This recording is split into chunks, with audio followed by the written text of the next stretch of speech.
Saudara Menteri Haji dan Umroh Muhammad Irfan Yusuf melepas kepulangan jemaah haji Indonesia gelombang pertama dari Tanah Suci ke Tanah Air di Bandara King Abdul Aziz Jeddah, Arab Saudi.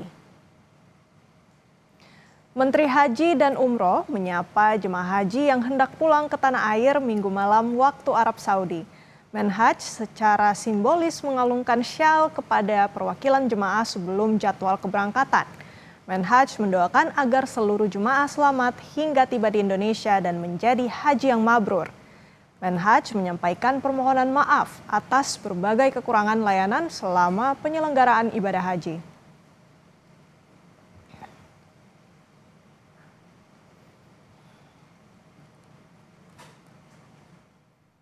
Saya terima kasih jamaah kita tertib, disiplin. Terima kasih petugas kita luar biasa. Terima kasih semua stakeholder yang terkait dengan haji termasuk dengan pihak penerbangan saat ini.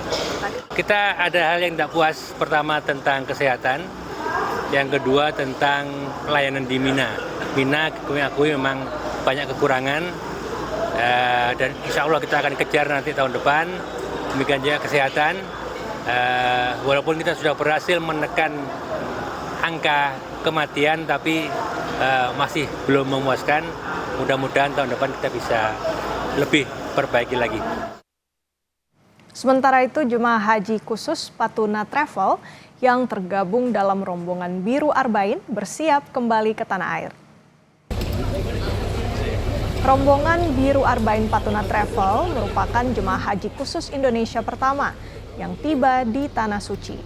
Kini setelah 30 hari di Tanah Suci dan melengkapi rangkaian haji, 40 orang anggota jemaah akan segera kembali ke tanah air.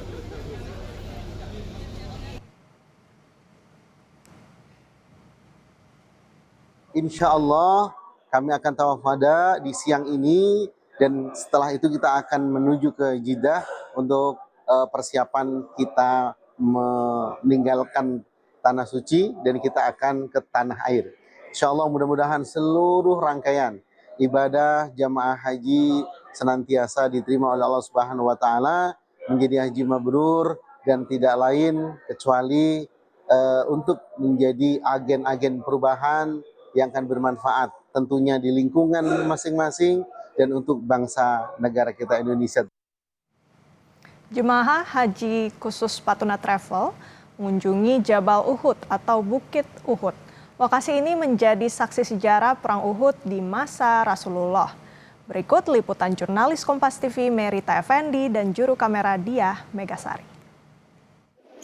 Assalamualaikum warahmatullahi wabarakatuh, pemirsa Kompas TV. Saat ini jemaah haji khusus Patuna Travel sedang berada di Jabal Uhud.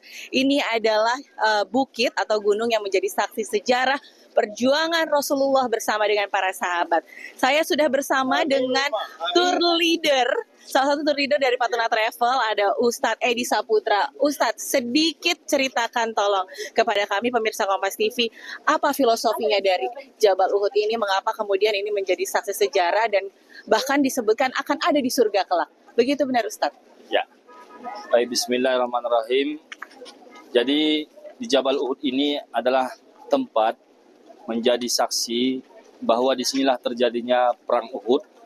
Ketika itu Perang Uhud ini adalah aksi balasan daripada kaum kafir Quraisy yang dari kota Makkah, karena 1 tahun sebelumnya terjadi peperangan yang disebut dengan Perang Badar, yang mana pada Perang Badar itu dimenangkan kaum muslimin dan banyak sekali pemuka-pemuka Quraisy yang meninggal dunia, yang wafat ketika Perang Badar terjadi. 1 tahun kemudian, kaum musyrikin membawa bala tentara yang lebih banyak. Ketika Perang Badar hanya berjumlah 1.000, Perang Uhud mereka membawa kurang lebih 3.000 orang. Namun yang disiapkan oleh Rasulullah SAW hanya 1.000 orang saja.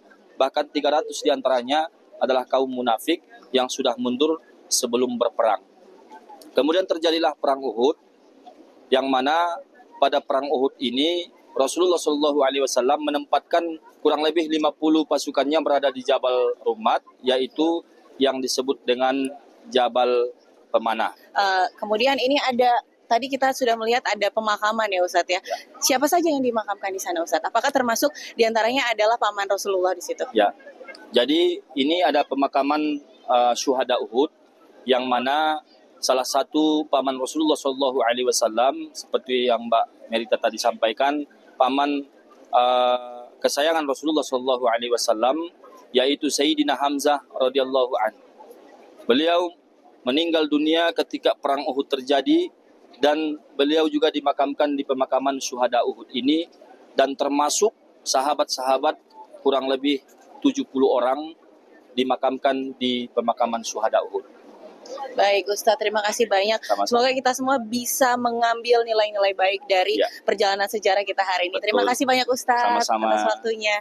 Ya, selain paman Rasulullah seperti tadi dikatakan ada 70 syuhada yang merupakan sahabat Rasulullah yang saat itu tewas atau meninggal dunia, wafat karena perang, dan semuanya dimakamkan di sini yang masih bisa diziarahi oleh seluruh jamaah yang hadir di kota Madinah. Dari Madinah, Arab Saudi, Merita Effendi, Diah Megasari, Kompas TV.